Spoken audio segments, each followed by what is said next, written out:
Imagine being in a traffic jam that lasts for literally years on end. These are the traffic jams that put your traffic troubles to shame. The Berlin Wall traffic jam. It goes without saying that the fall of the Berlin Wall was one of the most iconic events in history, as it brought together a divided Germany and marked an end to Soviet rule. However, while officials certainly anticipated that people from both sides of the wall would try to reconnect, what they didn't anticipate was how busy the road would get on the Easter holiday, the year after the Berlin Wall fell in late 1989. That's because despite the road typically seeing about 500,000 cars passing over it per day, on April 12th of 1990, that number surged to an incredible 18 million, with almost all of them attempting to cross from east to west. The result was a massive day-long standstill of bumper to bumper that must have been extremely frustrating to sit through. Now, what is perhaps the most interesting about this incident is that it's since been awarded with the Guinness World Record for the longest traffic jam ever due to the sheer number of vehicles that were on the road. And on our end, we doubt this record will be broken anytime soon. Number 9. The Woodstock Traffic Jam. As far as traffic jams go, few are nearly as iconic as the one that took place in Bethel, New York between August 15th and 18th of 1969. That's because this was the infamous traffic jam that led to Max Yasgur's famous 600-acre farm, which was the site of the Woodstock Music and Arts Festival during the so-called Summer of Love. Now, it goes without saying that Woodstock was the place to be, as the likes of Jimi Hendrix, Janis Joplin, and The Who all performed to the 500,000-person crowd. However, this 500,000-person crowd was not only more than 10 times larger than what was expected by festival organizers, but also the cause of a 4-day-long traffic jam on the 30-kilometer-long stretch between Monticello and White Lake, New York. That's because rather than sit and wait to get to the farm, many festival goers simply opted to leave their cars on the road and walk to the event, making the thought of passing through this stretch nearly impossible. And while the musicians themselves were able to get a helicopter ride down to Woodstock and thus make the entire event a success, state troopers were stuck in the hopeless situation of trying to dissipate the traffic. However, once all was said and done, most would agree that considering how iconic Woodstock was, its resulting traffic jam was certainly worth it. 8. Chicago Snow. Snowstorms have the potential to delve out some serious damage, but few can claim to be quite as bad as the one that battered Chicago in February of 2011. That's because not only did it dish out 110 km/h strong winds, but also caused snow to fall at a rate of about 5 centimeters per hour, ultimately leading to a 50-centimeter tall pileup. And while being on the road in a storm like this is all but unthinkable, motorists in Chicago were in for a surprise when the city's Lakeshore Drive was backed up for 12 hours thanks to the snow. That's because not only were the driving conditions terrible, but a total of 6 accidents had occurred on the roadway in the span of just a few hours, leading to massive delays. To make matters worse, the cold temperatures caused many to have to be sent on warming buses to nearby hospitals. And due to cars idling in order to stay warm, many ran out of gas and were therefore stranded on the highway. As a result, some people ended up just abandoning their cars altogether, opting to walk to mobile warming stations rather than wait out the storm. However, after about 12 hours, the conditions finally began to improve, and those who had been stranded were slowly able to make their way home. Number 7. The Klondike Gold Rush. While lines of people usually aren't considered to be at the center of most traffic jams, such was the case for those who trekked up to the Yukon in order to try to strike it rich in the Klondike Gold Rush of 1896 to 1899. That's because all of these gold seekers had no choice but to trek up the Chilkoot Pass, which is a 275-meter tall hill that had to be traversed in order to pass between British Columbia and Alaska. However, the problem with this was that for a time the pass could only be traversed via a 1,500-strong set of steps known as the Golden Stairs, which were so narrow that only one person could fit on a step at a time. As a result, massive traffic jams of a couple thousand people ensued between the base and the top of the pass, with the movement being extremely slow thanks to the steep and slippery nature of the staircase. This made for a ridiculously uncomfortable climb, and as such, a horsepower tramway was eventually built in order to bring wealthier gold rushers up the mountain. Thus, despite the trail being a lot less busy now than it was in the past, its infamous legacy has remained to this day. Number 6. The Brebes Backup. Indonesia is truly a massive country. However, oftentimes it does not get fair credit for holding this honor. After all, with a total population of over 250 million, it's the 4th most populous country in the world. And as such, it should come as no surprise that it's no stranger to massive traffic jams. However, one of the worst ever occurred in July of 2016 at the junction for Brebes, which is a small town on the main island of Java, as millions of people headed home to celebrate the Islamic holiday of Eid al-Fitr, which is the celebration that marks the end of the month-long fasting that occurs during Ramadan. As a result, despite the traffic jam only being about 21 kilometers long, which is relatively short by this list's standards, the nature of it meant that there was barely any movement along the route for about 3 days. This led to catastrophic occurrences for those stuck on the road, with 12 reportedly dying to everything from fatigue to the noxious fumes coming from all the cars.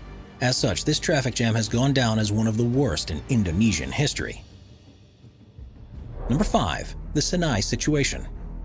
While traffic jams can be caused for a wide variety of reasons, a full-out war is typically not one of them. However, that's exactly what happened when in June of 1967, 15 ships from a variety of different nations unwillingly got caught in an 8-year traffic jam. How is this possible, you may ask? Well, the jam first began thanks to the Six-Day War, which led to Israel conquering the entire Sinai Peninsula from Egypt. However, the problem with this was that the Suez Canal directly separated mainland Egypt from the peninsula. And so, in order to stop the Israelis from using the canal, the Egyptians blockaded both ends of the waterway, planting it with a number of mines, scuttled ships, and demolished bridges. Now, in general, this was a problem for world trade, as it forced ships to go around the southern tip of Africa rather than go through the canal, adding an additional 8,900 kilometers to their journeys. However, it was really problematic for the 15 ships that were still inside the canal, as they had absolutely no way of escaping. As a result, all of the ships decided to moor together at Great Bitter Lake at the center of the canal in order to wait out the conflict. However, due to the instability continuing in the region, the ships soon began to realize that they would be stuck there for the long haul, and thus began to create their own mini-nation. That's because rather than work in isolation, these ships, which hailed from Britain, West Germany, the United States, Sweden, Poland, France, Bulgaria, and Czechoslovakia, all began to work together. And despite the fact that they were on different sides of the ensuing Cold War, each ship would take on a different role, with the German ship providing church services on Sunday, the Bulgarian ship hosting weekly movie nights, and the Swedish ship hosting pool parties. In fact, in 1968, they even hosted their own Bitter Lake Olympics, with the Poles coming away with the most medals. However, soon enough, the shipping companies began to fly the sailors home and only maintain skeleton crews for maintenance. And while the wait was certainly long, by 1973 the conflicts in the region had been effectively resolved, and by 1975 the canal was once again in working order. And although one of the American ships had sunk thanks to a stray rocket and the majority of the others had become unusable thanks to the exposure to the sand of the desert and the years of inactivity, out of all of the ships stuck in the canal, the 2 West German boats were still in salvageable condition. As a result, they soon left, and in May of 1975 arrived in the port of Hamburg to the sound of 30,000 cheering spectators. Number 4. The National Highway 110 Traffic Jam. While your local traffic jams may be rough, we can guarantee that none have come anywhere close to the massive traffic jam that occurred on National Highway 110 in August of 2010. That's because this jam, which lasted from August the 13th to about the 25th between the China-Tibet Expressway, was not caused because of any particular accident, but rather was simply the result of too many cars being on the road. You see, the road was already chronically congested, but this was made worse on the 13th when several large trucks filled with road construction supplies were on their way to Beijing from Mongolia due to the lack of railway connection between the two areas. Because there were simply so many of these trucks on the road, the highway's capacity was reduced by 50%, thus creating a 100-kilometer-long jam that was thousands of vehicles long. As a result, at points, some cars were only able to move about 1 kilometer per day, and because of the constant stalling, many broke down along the route, thus further exacerbating the problem. To make matters worse, a number of locals soon began to take advantage of the situation. They began to create mobile stores on bicycles in which they could sell products such as water, instant noodles, and cigarettes for as much as 15 times their regular price.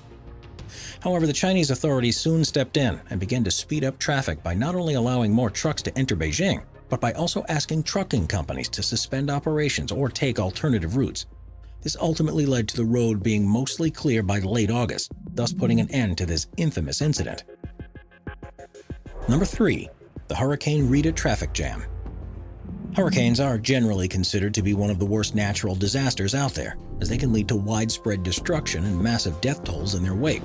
As far as hurricanes go, Hurricane Katrina is generally considered to be one of the worst in recent memory, as when it hit in August of 2005, it caused about $100 billion in damages and 2,000 deaths when all was said and done.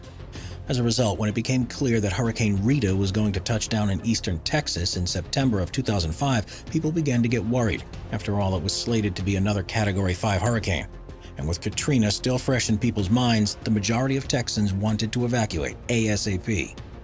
As a result, on September 21st of 2005, an estimated 2.5 million people flocked to Interstate 45 in order to escape the storm. This congestion ended up creating a 160-kilometer-long traffic jam along the highway that not only lasted for upwards of 48 hours, but led to heat strokes, fights, and even fires that killed over 100 people en route. Yet to top this all off, when you consider that the evacuation plan was haphazard and that the authorities had not prepared any contraflow lanes or policies to keep gas flowing, it's no surprise that complete chaos ensued. However, the one good thing to come out of this situation was that once all was said and done, Rita was a lot less destructive than anticipated. That's because the storm ended up being only a Category 3 after it touched down. And while its 100-person-strong death toll and $12 billion in damages was still quite serious, it thankfully was not nearly as bad as most people assumed it would be. Number 2. The World Cup Jam. It goes without saying that the World Cup is one of the most anticipated sports events in the world, and as such, fans show up in droves to watch their favorite teams battle it out on the field. And while the influx of international tourism that occurs as a result is great for local economies, what it isn't so great for are local roads. That's because the sheer number of people can cause massive traffic jams, and that's exactly what happened in June of 2014, during the 2014 World Cup in Brazil, when a traffic jam began in the city of Sao Paulo, grew so large that it eventually grew to be 344 kilometers long. For reference, that's almost the equivalent of the distance to drive between Toronto and Detroit. Yet perhaps the worst part about this situation is that it could have easily been avoided. You see, the reason all this traffic became necessary in the first place was because the Brazilian authorities had failed to complete proper infrastructure projects in the years leading up to the Games. For instance, out of the 35 urban mobility rail schemes that were planned, only 5 were completed in time, and one of the projects that was shelved was a high-speed highway between Sao Paulo and Rio de Janeiro. To make matters worse, even beyond this traffic jam, a number of other traffic-reducing projects, such as a plan to make metro lines between city centers and sports arenas, was replaced in favor of providing buses and taxis due to this being a lot cheaper. As a result, the Brazilian World Cup has gone down in history as one of the least well-planned renditions of the tournament in recent memory. Number 1. The Russian Winter. As you could probably imagine, snowstorms are a major cause of traffic jams, as the lack of visibility and dangerous driving conditions they bring with them can leave drivers either stranded or traveling at a crawl for hours on end. However, a storm in November of 2012 took things to a whole new level when it caused a 10,000-car pileup that stretched for about 160 kilometers, occurring on the M10 highway, which lies between the cities of Moscow and St. Petersburg in Russia. It left drivers stranded in sub-zero temperatures for about 3 days, and they were forced to not only idle their cars for warmth, but buy sausages, loaves of bread, and cigarettes from roadside cafes who were charging about 10 times the regular price on these goods. As a result, many of the drivers were extremely angry and began to call on the Russian government to do something to ameliorate the problem. However, thanks to the fact that the authorities have done very little to improve the roads since the Soviet era, there was little that could be done, especially thanks to the fact that massive bottlenecks blocked off a number of towns and cities en route. Yet after the traffic jam cleared, Russian authorities got to work discussing a flurry of initiatives to avoid future problems, with one of them even including the mobilization of Russian military engineers to avoid similar traffic jams and aid stranded drivers.